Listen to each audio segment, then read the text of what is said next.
Hey, WokeNFree Nation, Newsly is an audio app for iOS and Android. It picks up web articles about the most trending topics on the web at any given moment and reads them to you in a natural human voice. For the first time in the history of the internet, the entire web becomes listenable. Browse articles from topics you choose and start playing.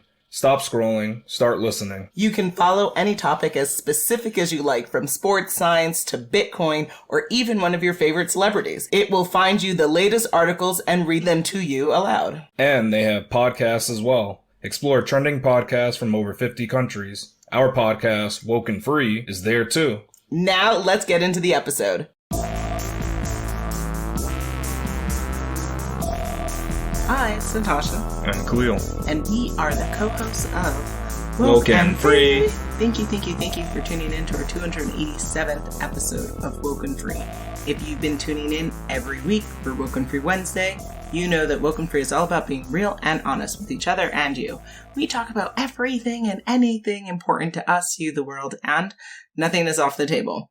This week we're asking the question, what is a livable wage? So, before we dive deep into that subject, a couple of things to cover. First, have you not only gone to WokeNFree.com to listen to this episode, thank you, but have you downloaded it through the Podbean app? If you do, then you can put in your comments. And this is a really interesting topic because we'd love to hear your thoughts on what you think a livable wage is. Are you earning it?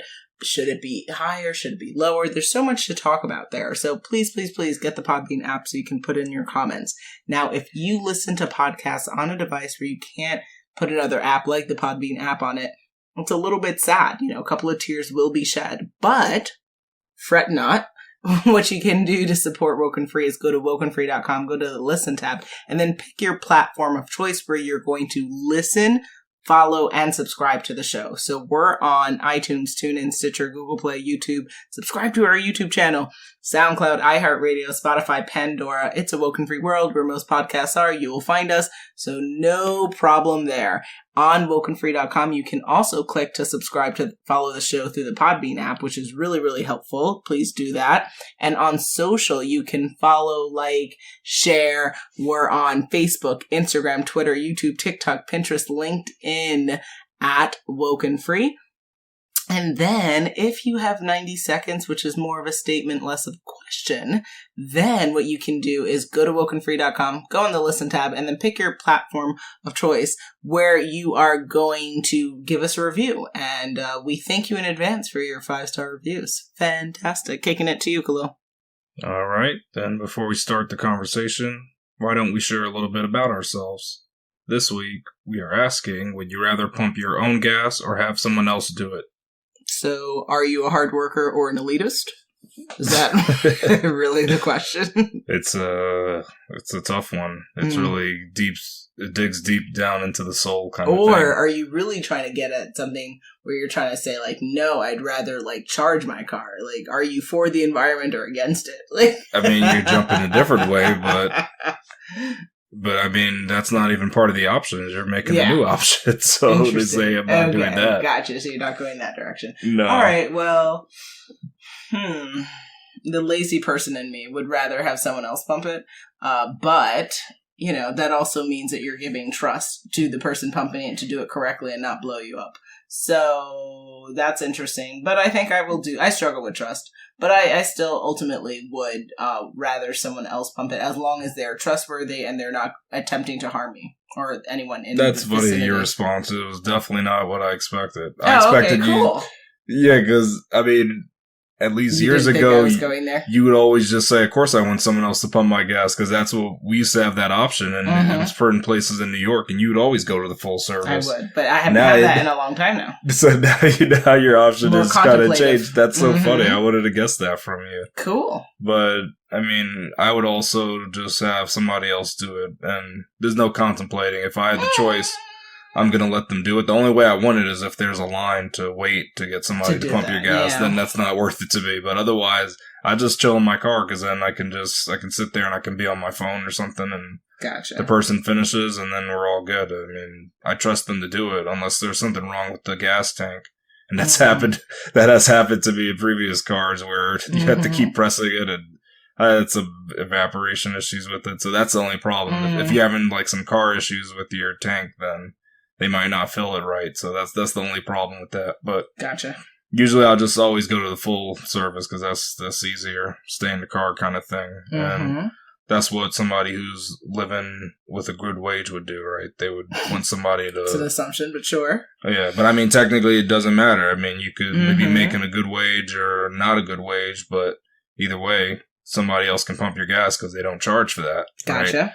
Right? And speaking of people having livable wages and people not, can you tell us what is a livable wage? Yeah, so I was really excited for this episode because I knew that we were going to learn and also be able to help share and impart knowledge to everyone listening. So if you go to livingwage.mit.edu, you can actually look up livable wages per state, per county. And I looked at just the overall wages for Arizona, not county specific. And what I saw was really interesting because they break it down by adults, how many children, and then like living wage versus poverty wage versus minimum wage, because those are 3 different types of wages. So for instance, 2 adults, like we'll do our household, 2 adults and 1 child. So that puts us, the living wage is $35.26 per hour. And then poverty wage would be $11.07, which is horrifying. Wow. And then minimum wage is $13.85. So that means that the minimum wage is vastly different from what a livable wage for is. 2 adults. For 2 adults. But only 1 and working. 1 child. You're thinking about the 2 adults, 1 working, though. Because there's also 2 adults both working. Yeah, so if we do 2 adults both working, then the livable wage is $19.54. Poverty is 5.54. That can't even be real. And then minimum wage is well, you know what it's saying? It's just split. It's basically splitting your take home between 2 people. So when you have 2 adults, 1 working, they have to earn more compared to 2 adults because both of you together can earn the same amount, basically. But I mean, when they say poverty wage, I wonder if they're talking about, like, I mean, can you still afford a home kind of thing? Like to live somewhere? That's what I wonder. Yeah, that might be like... Or is that not? Because it might be shared room situation. Or maybe it's something like that. Yeah, because I would imagine that those hourly rates and what current rental costs are, I can't imagine you would be able to afford. So if you're at the poverty wage, you couldn't be able to afford an apartment on your own. You'd have to have other roommates. And that $5 wage, I mean, we got to bring it up here. Yeah, the minimum wage may be $13, but some people get paid off the books, right? So they could be getting $5 an hour. Oh, yeah. Yeah. So that's not even, I mean, it's messed up, but that's not out of the question for somebody being paid that. Well, on justcapital.com, there, and you can find all of our links on the web, in the episode on WokeNFree.com. They have a description for living wage, just so everyone is on the same page here, which is the amount of money needed for a given worker to cover the cost of their family's minimum or basic needs where they live. So that's where, when you think about wages, you have to get very granular on a state, on a county level. Yeah, how really many adults, how many children in the household, because that's really that's the being economically assessing the cost for that household.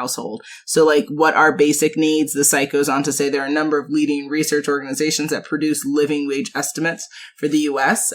Using slightly different rigorous methodological approaches. And, for instance, when you look at living wage calculator budget, you could be thinking about food costs, childcare costs, healthcare costs, housing, transportation, and then other necessities. Housing, yep. And then other necessities like clothing, personal care, housekeeping, supplies, broadband, cell service, and then also taxes. Other living wage estimates may exclude civic engagement costs or may add in a small margin to cover unexpected events and emergencies. So it's like a lot. There's also an image that we'll share on the website on WokeNFree.com that shows you like basic needs, what is like calculating what that is, basic needs per adult, and then the living wage is that basic needs per adult plus basic needs per adult times income tax rate, which is like a lot. There's just a lot going on. And then the national average living wage is $24.16 per hour, or $50,249 annually for one worker in a family of two full-time working adults and 2 children. And for one full-time working adult with no children in 2022, the national average living wage was $17.46 per hour, or $36,311 annually. And then these values take into account location by averaging living wages across counties, using each county's employment population as a weighting factor to more accurately reflect what a living wage should be where workers actually work. But that's a good standard to go by. I mean, so just one adult with no children, basically you need $36,000 to live in general. In the U.S., yeah, on average, national average. Cover but all again, your costs. It's going to go up or down depending on where you live in the nation. But either way, these numbers all seem very low to me, and I'm not being elitist. I just think you don't think that you can live off of 36,000. I mean, it's not that I don't think you can, but I definitely think there's a lot of ramen noodles involved here. Like, I generally think that these numbers. Well, I wonder what are the concessions really challenging, yeah. And also, I didn't. And you're definitely not living in like luxury apartments. No, right? well, no, that's of course that's not. That's more than that's extra. But you know what I wonder too? Does this even minimum situation? Does this include like saving for retirement or anything? Ooh, well, see that's a great question. Because none of that language was covered in.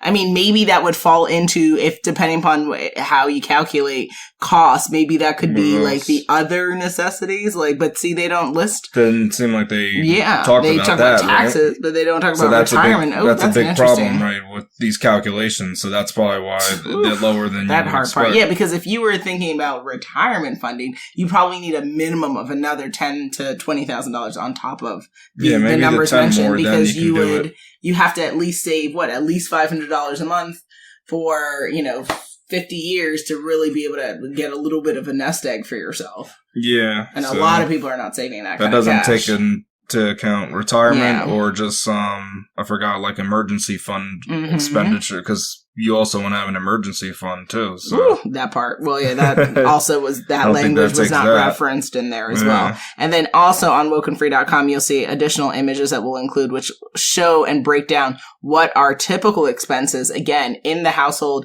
per adult, per child, all that type of thing. So like, for instance, I won't call it all out, but in our household, 2 adults, 1 child, one working, both working, so like, what's an interesting cost to call out?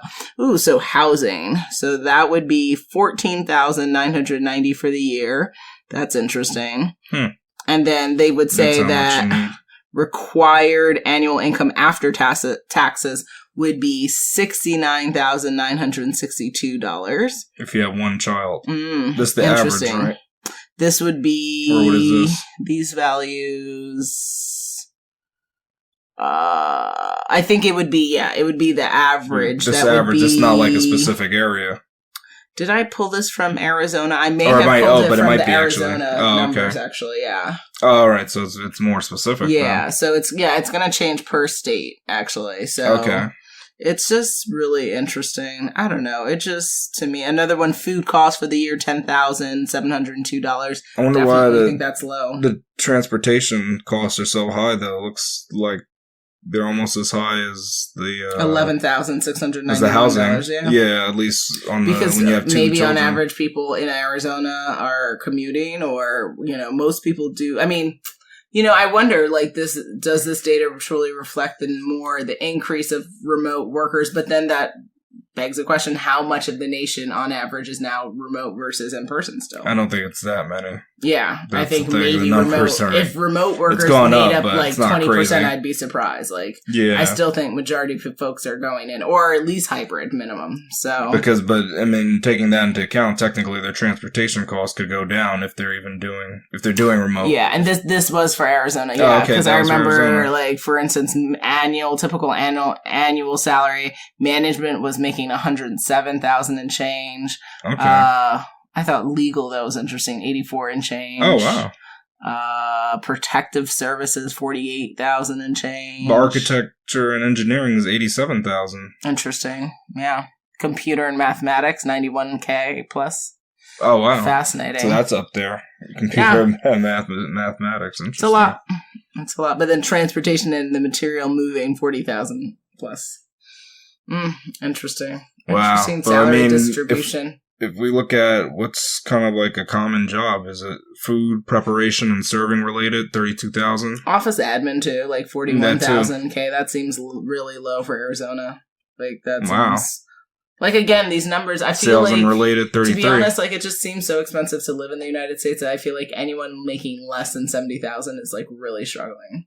No, but that depends where you're at, though. I mean, I know you're saying that blanket number. Really hard, that's a blanket number. Like, I don't think you need that. Because food is so expensive. If you, God forbid, you want to put your child in extracurriculars. And it depends if you have a child, too. If you have a child, yeah. Like, we're thinking if from a family perspective of at least one child, it's telling me you make less than 70. To me, it just seems like a struggle. Like, it just seems like this. Yeah, if you have one really child, hard. you make less. But I mean, it depends. And God forbid, and you know, if they didn't even talk about in the calculations, vacations. How do you make enough to be able to afford yourself 3 vacations per year, or at least 1 vacation? Yeah, they definitely didn't talk about that splurging. And that's not a splurge. That is self-care. Like that's. But in America, that's a splurge. Vacation is a splurge name, and not that it should be. Vacation should go hand in hand with working, but it doesn't. That's considered something that you could do, but and then you also don't need to. Another language that wasn't mentioned. That's what they like to say. Charitable donations. People donate and they tithe and stuff. Yeah, it like, would be nice to have that in there too. People like to tithe 10%. If you only make $40,000 and you're tithing 10%, that's you. Now you're only living off of 36,000. Yeah. Jeez Louise. Yeah, that's true. So, just to kind of reiterate about the living wage. So the term refers to a theoretical income level that allows individuals or families to afford adequate shelter, food, and other necessities. The goal of a living wage is to allow employees to earn enough income for a satisfactory standard of living and prevent them from falling into poverty. Economists suggest it should be enough to ensure that no more than 30% of the income gets spent on housing. As such, living wages are substantially higher than the legal minimum wage, according to my source. That I have to split my source stuff for this, but I do have a source for it. You'll include it on the website. And we can go to sure. You can go to that and see it. But and also, my resource stated that as well, that it showed that the livable wage is significantly higher than what the minimum wages were in Arizona. And again, on that MIT site, you could search it per state, and you would see it's going to be consistently different. Yeah, it's it's different, which is kind of interesting. Just thinking about that. Is the minimum wage a livable wage? Are they equal? No, right? Like, so that just so people understand, the minimum wage, and this is shared by, I found this on the balancemoney.com website, which shared that the U.S. Congress originally created the minimum wage with the intent to provide a living wage. The minimum wage is an amount set by law, whereas the living wage is determined by average cost to live. So that's the difference there, right? And the amount needed to provide a living wage depends on what is included in the calculation. The amount set by lawmakers for the minimum wage must take into account the needs of businesses as well as workers. They must also consider the overall impact on the economy. The minimum wage was originally set to allow workers enough income to stay out of poverty. The minimum wage concept has failed because it hasn't kept pace with that rising cost of living, causing many workers to live below the poverty level. And the minimum wage is $7.25 an hour. And if it had been indexed to the consumer price index since 1968, the minimum wage would have been $10.15 in 2019. And then if it kept up with pace with worker productivity, it would have been adjusted for inflation. So then it would have been $24 in 2020. And, average health insurance premiums in 2021 were $7,730 for single coverage and $22,221 for family coverage. So people making the minimum wage couldn't afford health insurance, essentially. And thus they would have to rely upon, Obamacare, subsidies, or free health clinics. And for these reasons, many people want the minimum wage to be raised because it's literally just not keeping up pace with the cost of living. And that is completely out of the hands of the worker. So it's not like people are looking for a handout. They literally are working their 40 hours, probably minimum, and they're still unable to keep up with the cost of living. So thus, minimum wage has to rise to be a living wage. Yeah, they're definitely different, as you just explained. I didn't know the history behind the minimum wage, but now it makes sense. I mean, I'm not sure why they didn't do more research in coming up with the living wage. Well, it's because it's balancing interest, right? It's not just the worker, it's the balancing of the business, right? And we've talked about this as well. Like, businesses who would have to pay now $30 an hour would go from probably having a staff of 50 to a staff of 5. Well, yeah, they know just to lower their staff. And then again, how do you service your clientele? But then actually the service can go down and you get less clients. Yeah, it's a really tricky balance. Yeah. But it's messed up when you see certain... You know what it is? Businesses need to be subsidized by the government, essentially, to be able to raise the wages so that their profits aren't... A lot of them are through, like, tax write-offs and tax breaks and stuff. But I guess not enough to the point where, why are waiters still paid mostly through tips, right? They should have a livable wage. Because they have a lot of those big corporations have good lobbyists. That's why it happens that way. Yeah, if they get to control what laws are made. Yeah, I know that's a whole other way. A field answer. Yeah, I mean that's a whole other way to look at it, but that's part of it. I mean, of course, people need to know the truth about what these companies are doing. But we need to talk about it, and we need to have an understanding that it's like, okay, so if it's not okay, then like, what would we do? Which I'm sure it would be potentially another episode. Because here's what I say. I mean, you may not agree with it. If your corporation is or organization is super successful, they need to pay people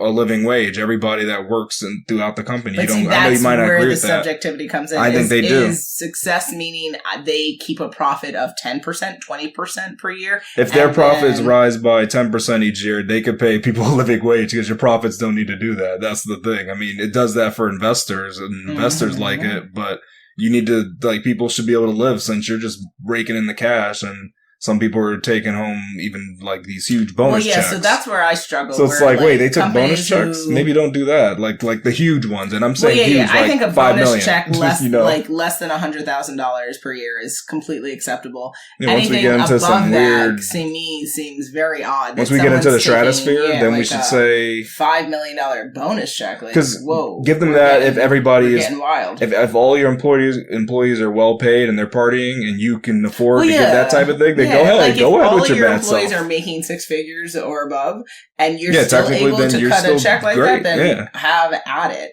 But I don't think that there are most organizations where everyone is earning is everybody earning a living wage? That's my question. And then again, what does that mean? It's going to be state for the area too. Even those numbers, like I said, I still think they lean towards the lower end.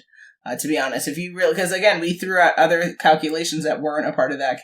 Are people able to retire and save their money? Are people able to donate and be philanthropic, even at a lower wage level? You should be able to still commit to providing for your community.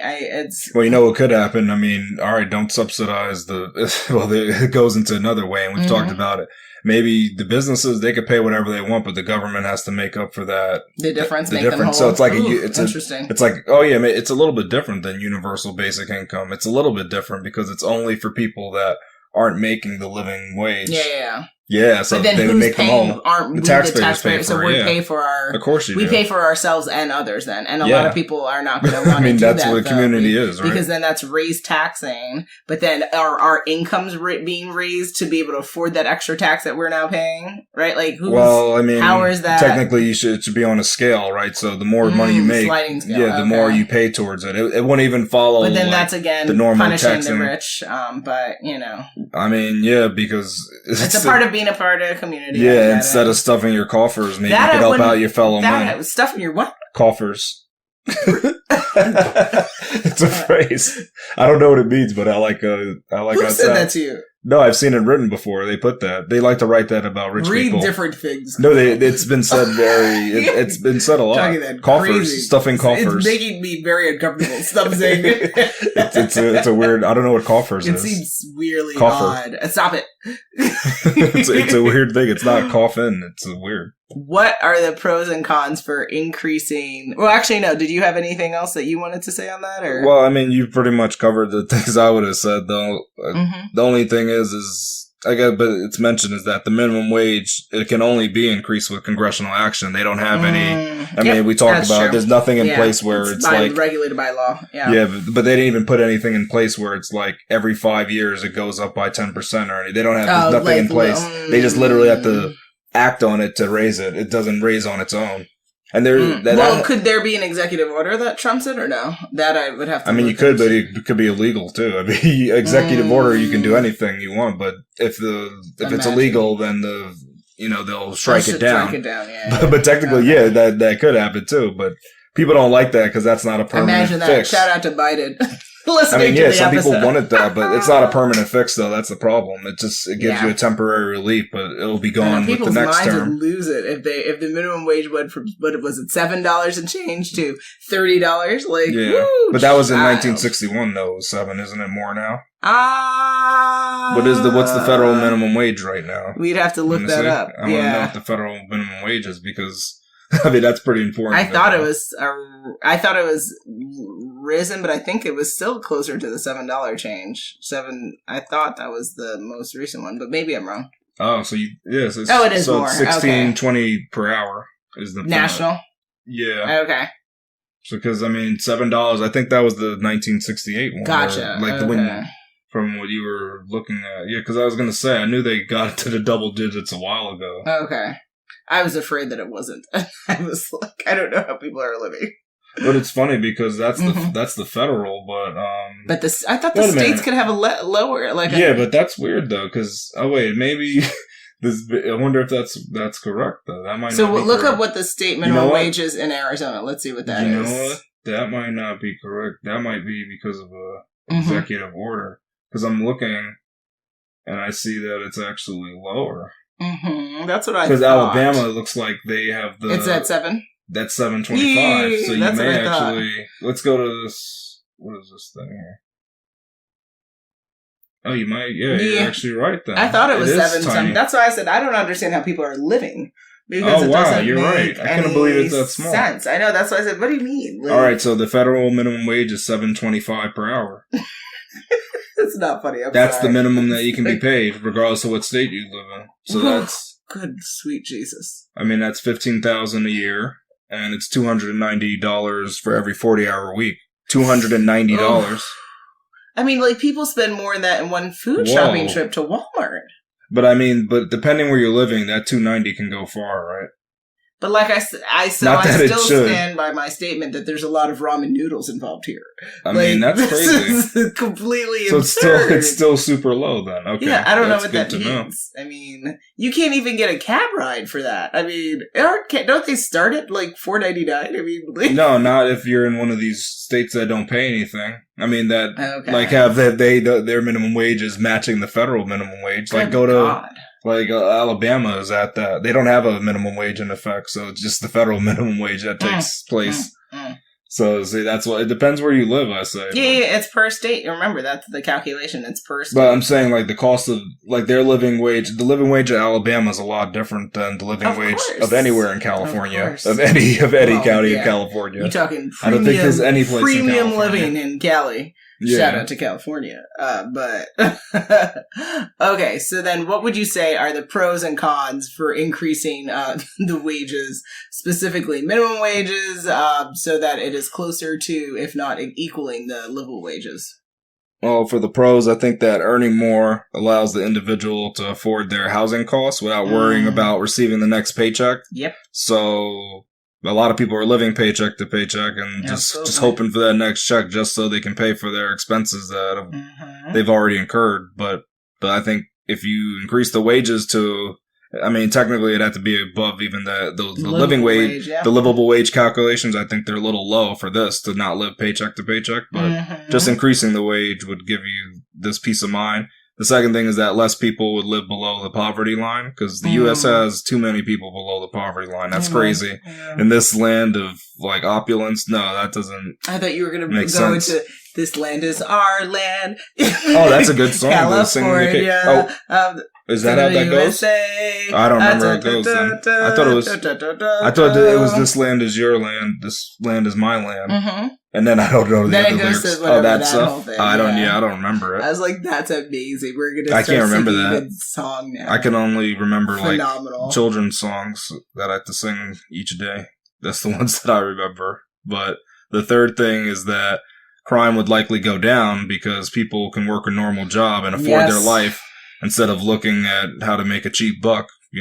Or just struggling to get food on the table. People don't understand that. I would even argue that that's why crime happens. Crime would also go down if the minimum wages increase and jobs are more lenient to accepting people with criminal records. Because remember, a lot of people get ousted out of the job market because even though they've done the crime, society still even though they've done the time, or they've done the time, they come out and they still are ineligible. Yeah, they can't even get a regular job. If you've been convicted of a crime, a felony, you're no longer eligible. And it's like, so why are you? It's a blanket. Why are you putting people in this prison, and then when they do get out, they're unable to join society in an effective economic manner? It's very odd. That's not right. So the cons of increasing the wages are that a company would most likely complain that they have to pay their workers more. Facts. That's going to come up first. Facts. The second is that top executives can't take large bonuses for themselves. You're salty about them, yeah. Who's salty? You, obviously. No, I'm saying that's a con. They can't. I know, but you're like giving it to them, like ha ha ha. Like you can't, like you're dancing with like a green, what's that called? Briefcase, and you're like ha ha ha. You're like the elf in Spider-Man. That. I feel like I'm more like Scrooge McDuck or something. Scrooge McDuck.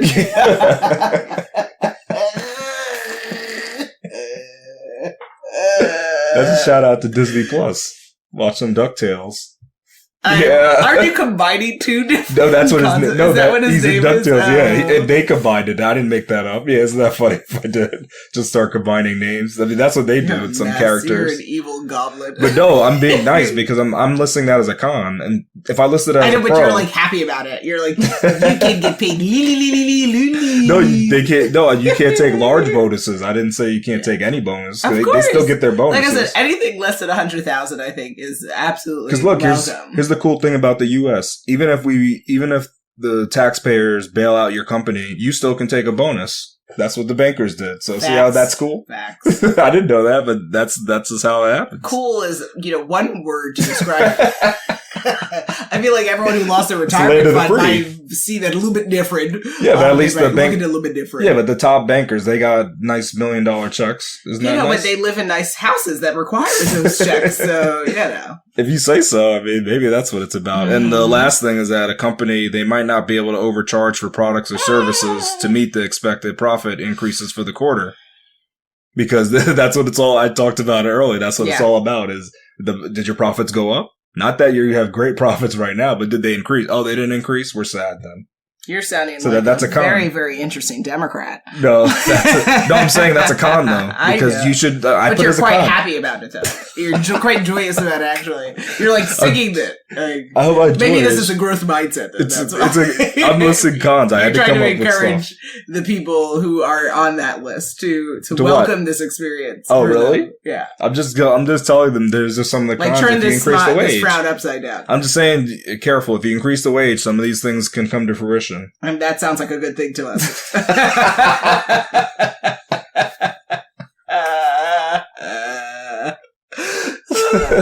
You're so wrong. So as shared on lendingtree.com, what would be the pros and cons? So pros for raising the minimum wage. Definitely improving employee retention, right? Folks who make more are more likely to stay in those employment places because their wages are going to keep increasing with the cost of living. Go figure that, y'all. So that's fascinating. We're going to have increased demand for goods and services. Higher minimum wages would disproportionately affect low-income households positively, as these households tend to spend a larger percentage of their income. That's true. This could lead to an increased demand for goods and services. Therefore, raising the minimum wage may have a stimulative effect on the economy.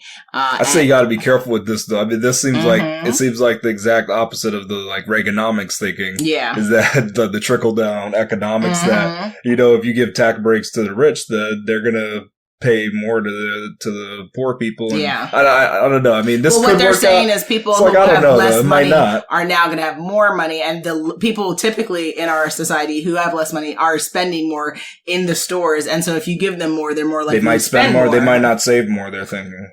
I mean, it's an assumption, but so I don't know enough about economics. Yeah, this one is tricky. That is true. It's an assumption saying that their spending habits, if their spending habits keep as is, then they would have more to spend, essentially. Logically, that's what you would think. But which is also saying that they're saying that essentially poorer people don't deal with their money as well. Essentially, that's the assumption. Yeah, see? Yeah. But it's interesting. I don't know. It's a lot. You'd have to dive into that one. Yeah, we have to go into the economics economics can tell you more. about it, maybe. It would boost employee performance. When employers invest in their employees by paying them adequate wages, employees generally respond with improved efficiency. Raising pay could lead to better performance, higher customer satisfaction, increased morale, and lower error and accident rates. Wow, that's really a good thing we want. Exactly. So people go figure if you pay them better, they'll do better work. Ha ha ha. Like, super profound. Now, cons of raising the minimum wage. None? Okay, no, I'm kidding. But you asked that, but it's so the reason, again, companies, they thought this through. Of course. Yeah, they could pay them more and they can do better. Or they can have them do a little bit worse and not pay them more and increase their profits by a certain amount. And then if they have problems, pay that person off, whatever, take them to the court. Well, they're saved the money elsewhere so they can pay for it. They can pay for it in the court. So essentially, it's like in life, you realize as you get older, you pay on the front end or you pay in the back end. Yeah, employers are just pretty much want to pay on the back. They don't want to pay on the front. Because they want to save as much as possible. They're like, maybe it won't happen. We'll see. Exactly. But it will. You're right. The verb shout out to the railroad. Yes. Oh no! To the train. Oh, because they had to pay. Oh well, yeah, they paid so little, and they don't want to replace the brakes on their trains. They want to use the one for the World War II era. That's what they're using instead of modern day technology. I know. Electronic brake control. Happened? I forget what. Oh man, I forgot what state that was in. I know. But it seemed like a horrifying incident. Putting people's lives at risk. Families. Yeah, that's crazy. Ruining the whole community. Very wild and upsetting. And we'll see. We'll see what comes out of that. This is a mess. So now, cons of raising the minimum wage, obviously increased labor costs. So that would be challenging, right? If the Raise the Wage Act of 2021 is enacted, employers will be responsible for raising wages beyond those making $7.25.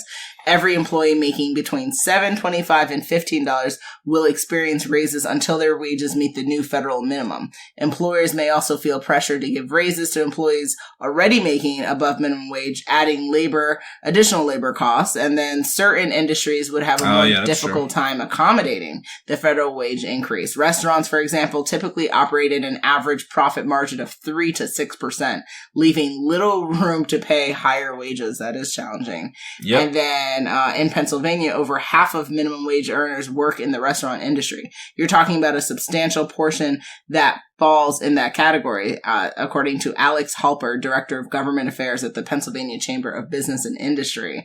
So, meaning probably half those businesses would go out of business then. Because if they only have a 3 to 6% profit margin, then if they had to increase their wage, they're not going to have any, they would be unprofitable. They would close doors. I mean, that's just how the money's work. That's why I said. Because you could front load the cost to the customer, but again, you're going to one day, a tuna sandwich goes from $5.50 to $15.20. It's gonna be. I'm definitely not coming here again. It would have done. You'd probably leave on the spot and say, I'm gonna not eat here anymore. Yeah, milk, $18.50. Yes, it doesn't make sense. They're gonna pass it on to the customers. Real smart. Well, what they could do is, here's what they got to do, and you're gonna hate it. Robots. Just everybody working there. So where are they? So where are they getting the jobs then? But I'm saying become robot then you have maintenance people. Yeah, you just have one maintenance person instead of the server. Starting the school? You? I mean, the government is now opening up these robot school shops in 5 days, I guess. And but they'll provide on the job training for people that want to learn to be a robot maintenance. And this includes everyone of all different learning styles and abilities and ages and English, non-English speakers. I mean, you're talking about a whole heap of people. I mean, but I'm just saying how to keep the restaurant open and not front load the costs on the customer. What is the timeline on that? And have they started? Well, yeah, it's going to be the retrofit's going to take a while. I mean, what are we thinking? Well, yeah, I mean, at first you want your servers to pretend to be robots, right, and just work very efficiently. So that's where they can increase the cost of the milk, because they can say this is theater. So see, then there you go. You can combine other stuff with it. It's like a restaurant that's a movie theater as well. And they're also mighty. They perform for their people. Snap. In between their breaks, they'll jump up on stage and say, "To be or not to be?" That is the question. And they'll say, "I love you, You would Juliet." eat at an establishment like that? I would definitely eat it there. I'm not going to pay increased costs, though. You better. That's all I know. You better get that 1850 cup of milk. But no, you think you know what it's like? It's like the medieval jousting thing, or what is? I really want to do that though. Yeah. People go and you have these big turkey legs. There's not like 1,000 of those per state for some reason. I think there may be like maybe 100, maybe in the whole country. Exactly. People are not maybe for that life, because them. maybe those turkey legs are 50-50. I know. I don't know how much it costs the whole event. I can't tell you. Be quite a lot, because people have like armor on. Yeah, and they train and stuff. And aren't there horses involved? It's a real I mean, they really take it seriously too. I saw a little thing on them. Thing. It's expensive. Another con would be reducing employment. So increased labor costs and slim profit margins may force businesses owners to cut their staff. Replaced with robots, like I said. Facts. A Congressional Budget Office, CBO, nonpartisan analysis projected that raising the minimum wage may reduce employment by increasing amounts from 2021 to 2025. So if the federal minimum wage increases to $15, an additional additional 1.4 million workers may be unemployed by 2025. Wow. Woo, sounds troubling. That doesn't sound great. Mm-hmm. Small business loans may offer temporary financial relief to employers struggling to meet payroll obligations, but in the worst case, businesses that are unable to accommodate rising labor costs may need to shut down. So I don't like that loan thing. Yeah, you can take out extra money, but again, if you have no money to pay it, and you still got to pay it back. It's not like it was just free money. Yeah, I mean, you could file for bankruptcy, baby. Smart. But then another con would be reducing the value of lower skill or inexperienced workers. So increasing the minimum wage could diminish the value of hiring an inexperienced entrant worker, as business owners may find it more cost effective to hire a higher paid experienced employee or invest in machines and technology. There you go.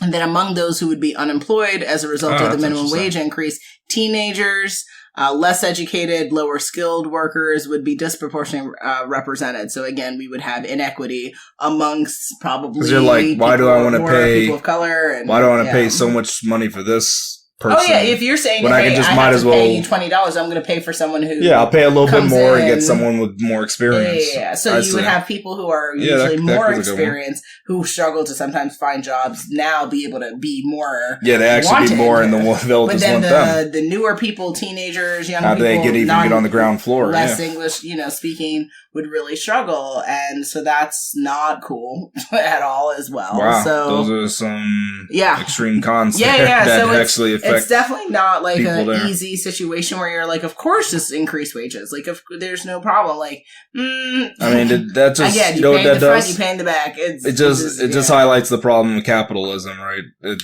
really that's what the highlight is. It's showing you that this little balancing act can't last. There's more in the world than money, and we've got to find a way to capitalist society. I know, but we've got to find a way to take care of our people, because if we don't, we are going to just have more and more people living in poverty.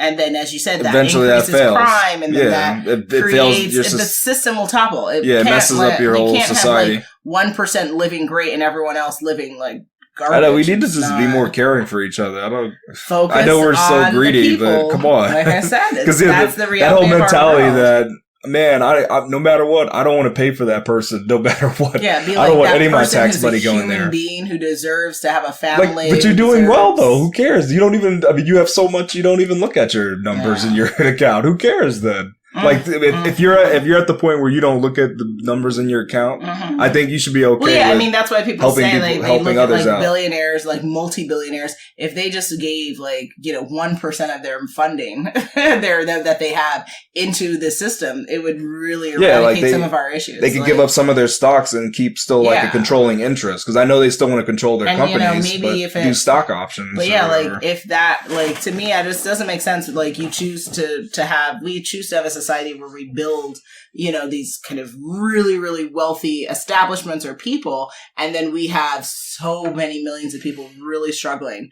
Isn't it more meaningful to be a savior for society than it is to control over your accounts? Yeah, and we're not even, like, I'm not saying, like, I know you're supposed to think about world economics and everybody. I'm not saying you got to save them but yet, at least the United States, at least get all your, wherever you live. Yeah, all your citizens should be doing well, right? Because then everybody else can go out and help others. What's the value of you being a billionaire or trillionaire or whatever, and then like a bunch of people dying in the street? It doesn't make sense. To me, it doesn't make sense. Yeah. It seems very inequitable and sad. We gotta figure this out, whatever the solution is. Yeah, we have to take care of our people. We have to take care of people. That's the bottom line. Yeah.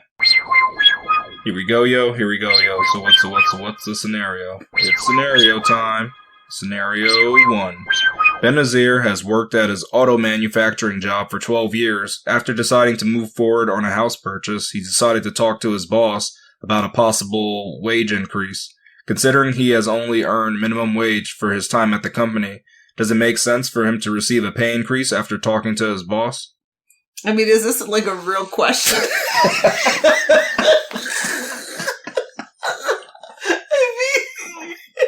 I don't mean to laugh. Why are you laughing? Stop. That's so wrong. Because you're seeing someone work for 12 years. It's not funny. Yeah, because just think about it. What if you're comfortable with the money you make? Years? Yeah. At minimum wage? Yeah, you were comfortable. But remember, this is not the federal minimum wage. It's for its state. So whatever the state's minimum wage is. So remember that at least too. It's not $7.25. Are you sure? I'm not sure. But, okay. I mean, this is probably somewhere. So in this fictional scenario, this Illinois is not $7.25. No, I mean this per hour. It's probably like $13 because he's doing an auto manufacturing job. Okay, so it's like $13 an hour. Yeah, but that's his minimum for wage. 12 years. Yeah. I mean, and now he decides to buy a home. What kind of? He saved. Yeah, it took some time. He must have ate nothing for 11 and a half years. That's not right to say. To be able to be, I don't know what kind of program he is, to be able to buy a home. He's a program? He's buying a home in the United States? Yes. Not in like another country? No, but remember, you can buy like homes that are made of like containers and stuff now. You are a real different person. I know, I'm not, and I don't mean to laugh, but you're making me laugh. I'm not laughing at it. It's a true thing. There's nothing wrong with a container home. It can be very modern inside. Move. I know. I know. I mean, you are a mess. No, but you're saying. You're really messy. You're just like, you're just so messy right now. Okay. So it's like, all right. So 12 years minimum wage. Yeah. Okay. So what has his performance? Content in your job. What has his performance been throughout these 12 years? Has it been superb? He's met his quota. That's about it. Met the quota, not exceeded. Never exceeded. Only met. Is he a manager in this role or no? If he's a manager making minimum wage, I think this company has some other problems. So he's not a manager. Yeah. So he hasn't been promoted for 12 years? No. He's comfortable doing. He loves what he does. People can't love what they do. What if you love your job? I'm an overachiever, so it's really hard intellectually. It's hard for you to even think about this. This is a real. This could be a real position. Suggesting to me. This could be a real thing. Really blowing my mind, actually. Yeah. Okay. Wow. Okay. So we're doing status quo for 12 years.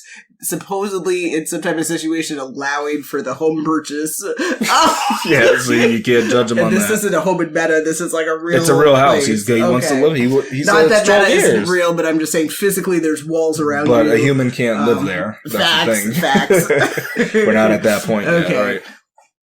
So does it make sense for him to receive a pay increase after talking to his boss? Yeah. The conversation in and of itself doesn't warrant the promotion and or wage increase. It would be more reflective around the performance during the tenure at the company. It would also be reflective of the economics of the organization. Can they afford to increase wages? And then it would also, you'd want to think about like performance reviews, and then also like, with what's coming with that wage increase. Like just because somebody asks for more money doesn't mean they're going to get more money. And even when you do ask for more money, something usually comes with that, right? Nothing's free in this life. So is it he's now getting a promotion or he is now moving up in some way, and then that would mean increased responsibility. So the conversation itself doesn't warrant the increase, but based on some of those other factors I mentioned may support the increase in wages. But not the fact that he wants to buy a home. Like his boss shouldn't that has feel nothing like, to do with the tea in China. So that's great. Good for you. Then the God boss bless shouldn't you. feel bad that this guy worked 12 years. So business is not based on feelings. Business is based on economics. I know you say that, but these people be making some emotional decisions sometimes. Of course, but unfortunately, because we live in a society where money is more meaningful than people, money is what the name of the game is. So depending upon how this business is doing, depending upon how he's performed in the last 12 years, and depending upon what's going to come with that wage increase, right? Like a promotion, what is the business getting out of this? That will determine whether he gets the increase. Yeah, to me, the biggest problem is that after 12 years, he's never said a word, and now he wants to pipe up. I don't think anybody's going to go for that. That's my issue here is why did he wait so long? He needed, if he ever thought he was going to buy a home and he wanted more money, he needed to, I know you're against the status quo. Even if you're working for status quo, if you want more money and you want to ask for it, you can't take 12 years to do it. That's not. I mean, you can do whatever you want. You can, but it's most likely not going to work. They may even just say, well, I mean, we don't need your services anymore if you. Thank you and goodbye. They might just say, all right, whatever. God, but they kept him there because they know they were getting a good deal, probably. He better keep that job. He needs to finish out the purchase of the. But maybe you're saying that, but you don't think he could actually go someplace else and maybe try to haggle them and come back to his boss and say, hey, this other place is going to pay me double what you're paying for now. Someone who's been complacent for 12 years, I don't think that's going to be the strategy of choice. 12 years doing the same thing and what getting is the this, same pay. 12 years a slave? What is it? But it was all optional. He chose this life. Oh, you're talking about this scenario, not this 12 years a slave. No, I'm talking about Benazir. Contextually, no, I'm not. A very challenging situation. I'm not like some musicians out here doing stuff. Yeah, I don't say some crazy stuff. That up. Okay. Oh no, I don't say some crazy stuff. No, that is not wild me. And false information. Yeah, I can't even. I don't give any power to those words. Yeah, that's for me. I don't even give power to that. That's nonsense. But that's the thing here is, why do you take 12 years to ask for an increase? Because it just makes the company think that you're really comfortable making what you make, and they're always going to pay that. So, I mean, the likelihood that they would keep someone at the same rate for 12 years is very unlikely. I mean, I don't know all industries though, and I mean, can you speak for all industries? Do we know that? There's no industry that would keep somebody at the same pay for 12 years? Probably, it's possible if he's depending on what his role is. Like if his role is very odd that you didn't even earn an extra $1 nowhere in between. Like, it's really bad too. Technically, he's been making less because he hasn't kept up with inflation. I mean, at this point, he could be paying the company to because minimum wage doesn't keep up with inflation. No, so I don't know. That's what I'm saying. I'd like to see this home. That so he's actually been making less. I mean, every year he makes less. I don't know what this house is. Oh, so you don't? I told you what this it is. This is a 1-bedroom, 1-bath situation. Yeah, but sometimes they put 2 bedrooms in the containment homes. Okay, enough. No, I mean, enough. You can give good setups. Scenario 2. Zakia was managing the arrival and departures of trains in her district. She was told she needed to work over the weekend to deal with the sports finale event in the area. Do you think she should be paid a livable wage for her job? Oh, wow. So this is inspired by Super Bowl that was in Arizona. Shout out to that. Is that where? Oh, okay. That's what comes to mind from you saying that. I would say,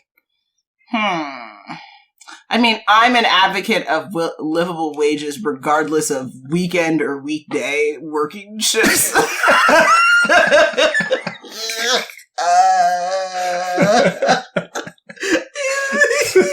Wow. That's really important clarification. Oh, okay. You don't care. All right. You say so. Oh, God. This isn't even funny, Columbus. Yeah, you're talking about people's livelihood. That's not a funny thing. Laughing. It's not a laughing matter. This is real stuff. I bet it is. Yeah. That's what it is. I would say, based on the fact that she has a weekend schedule, that in and of itself is not the determining factor as to whether she should be paid a livable wage. She should be paid a livable wage because that's the human thing to do for an organization to consider. Now, if you're hinting to the fact that she's working weekends and she doesn't want to, well, then she should consider a career change or a shift change. But outside of that, I don't think that that's contingent. Like, oh, I have to work the weekend. Is this a livable wage? Like, I feel like those are not. There's no dotted line there. Okay. Yeah. Well, you missed. All right. So, but the first. Well, here's what I'm thinking. Does your livable wage, does it depend on the job you're doing, or no? Everybody, regardless of the job type, should be paid a livable wage. I would say, are you a human being? Cool. Should you be paid a livable wage? So it's like, kind of like a fighter pilot. Should they get a livable wage? But then somebody who removes gum off the bottom of desks, should they get a livable wage? No, it's just a comparison. What? Are they both human beings in those scenarios? Yes, they're both. If you're a human being, you should be paid a livable wage regardless of what your function is. Are you human? Okay. That's maybe robots don't need livable wages. But isn't it kind of like the more important your job is, you better be getting a livable wage no matter what. And then if it's not so important, maybe you get a livable wage, maybe you don't. No, see, that's where you're thinking I'm just through saying. The perspective of an economist or economics versus human. Yeah, I'm is just it saying, a human maybe. being doing the job? Be cool. Then that person needs to live. Thus, they need a livable wage. That's the only. So regardless of your job, you should be paid a livable wage. Are you a human being? Oh, okay. So that's dogs, what I'm saying. They can't get it. So, like a dog that leads the blind person or something, they can't I get don't paid. know what we're paying dogs. So they don't get extra biscuits. Whatever they should be paid, I think everyone should be paid an appropriate amount that allows for retirement and happy biscuits. However you would interpret that. It's regardless of the job function.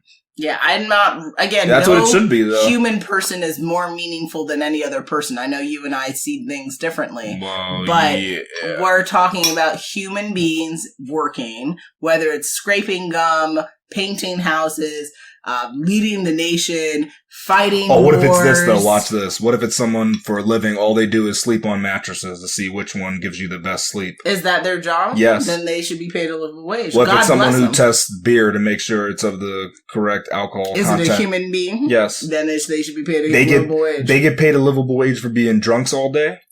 Well, first of all, we need to change our language here. These people are tasting and they may or may not be inebriated.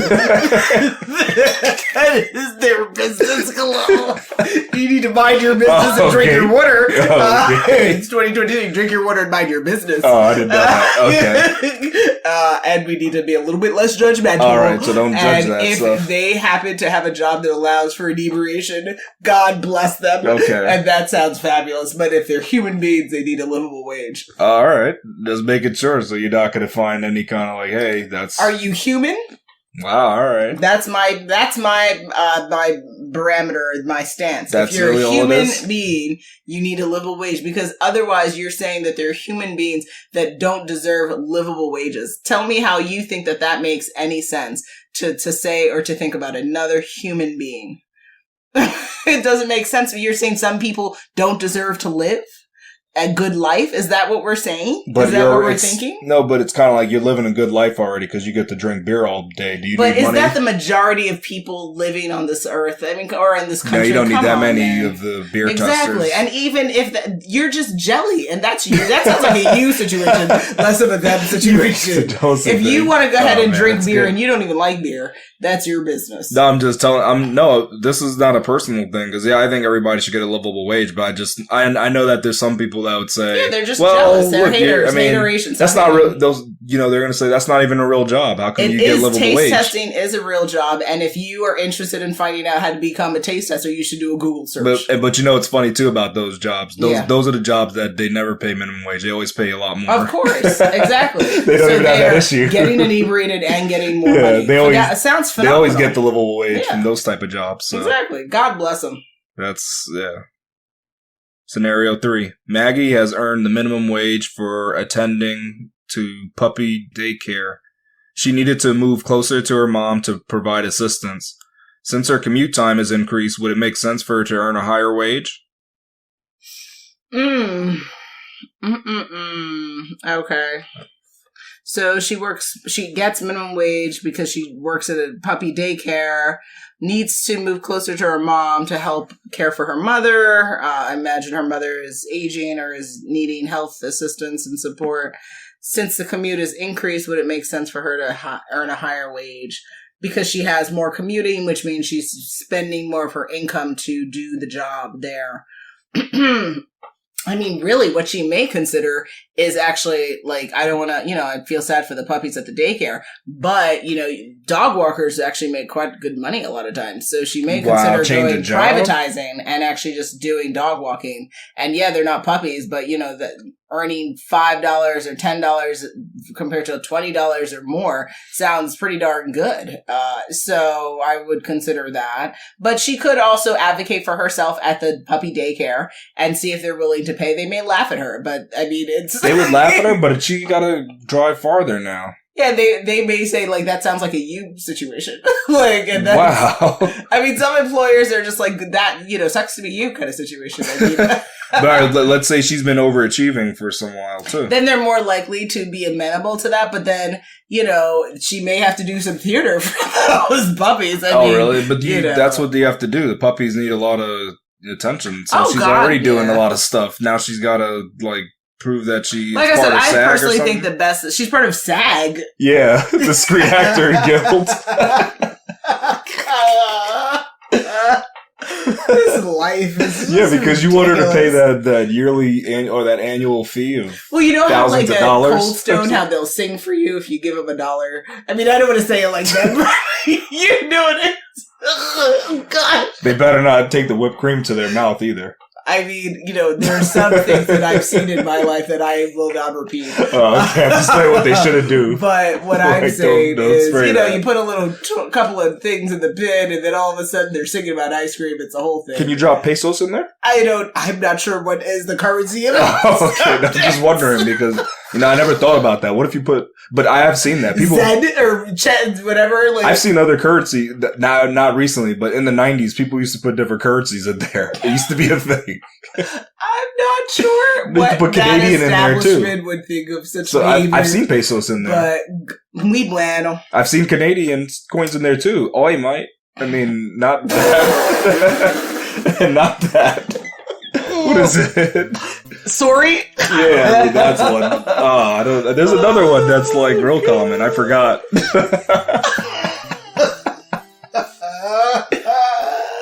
It's something like, hey, man.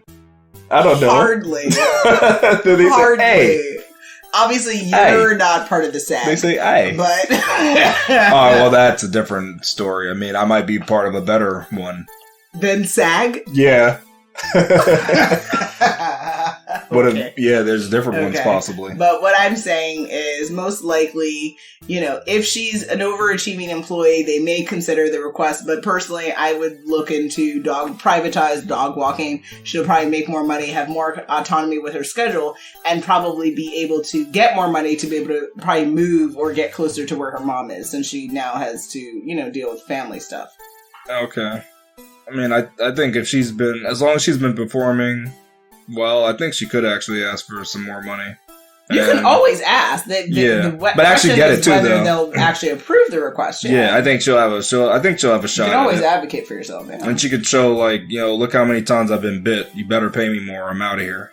I don't think that is the negotiating tool that I would implore, but yes. Yeah, she could just say, it's been hard working here. You better pay me more. Like, threaten them. So these are puppies from Resident Evil, then? they're happy-go-lucky puppies. Okay. Well, you never know what you're going to get.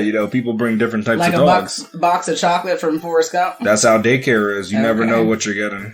With daycare, you can't. She can't predict the puppy types that you'll get. So I think she can. I think she can actually just get the raise. She could get a different job, but I think she can get it. I mean, it's not going to be too much. Mm-hmm. It depends on if your minimum wage is. $5, $10, $13. Yeah, it depends on the state you're in, but I think she can get a little bit more. Because if she's in a state where the minimum wage is $5 and she's asking for $10, they're probably going to be like, "Good luck. I hope you have wonderful ventures into your new role." But if it's probably like $13 and then she's asking for $15, that's more of an amenable kind of like. Sure. Yeah, I think it's out of this world. Mm-hmm. And thankfully, we are at that time again. It is coming to the end of our 287th episode of WokeNFree. Quite the episode asking and discussing what is a livable wage. So, Khalil, what do folks have to do now? Come back next week for the new WokeNFree Wednesday episode. Make sure you follow us on social media to follow along in the conversation. And make sure you tune in next week for WokeNFree Wednesday to join the conversation at WokeNFree.com, eh? If you want to be a guest on the show, please share your story with us on our Contact Us page at WokeNFree.com. That's WokenFree.com. Again, you can always find us on social, on Facebook, Instagram, Twitter, YouTube, TikTok, Pinterest, and LinkedIn at WokenFree. And all sponsorship and collaboration queries, hit us up on our Contact Us page at WokenFree.com. If you didn't already subscribe, please do share the episode and make sure you come back to join the conversation every Wednesday for WokenFree Wednesdays. Remember, WokenFree is more than a podcast, it is a way of life. Until next time.